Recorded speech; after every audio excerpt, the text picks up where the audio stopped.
For today's video mga idol, so andito na naman tayo sa may Lucky Me. So ito na naman yung binanatan natin ngayon sa ngayong araw na po ito.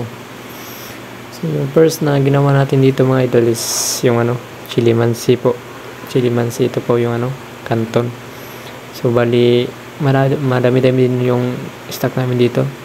Bali nag-stock kami dito mga idol ng 10 box po. Mahigit ganyan po, 15 ganyan pag bear na po, like September, bear months na po mga idol. Malakas po kasi dito, marami pong tao.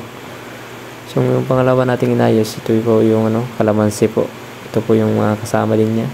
So mahigit 10 box din po ito. Tumalagpas pa nga minsan pag walang stock na po. So dito naman sa panglang ayos yung Rubisco products po, Rubisco crackers po. Ito po yung pinakasulit dito na mga paninda namin. Kasi ito po yung mas pinakamataas na nag-i-stock kami dito ng ng 20 box po. Ito po yung pinakamarami po.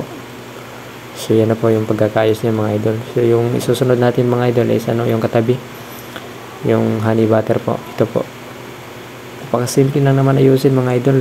So papakita ko lang sa inyo yung konting idea po, konting kaalaman na po tungkol sa pag-display ng mga iba't ibang klase ng mga bilihin po. So maraming salamat mga idol. Ito na po.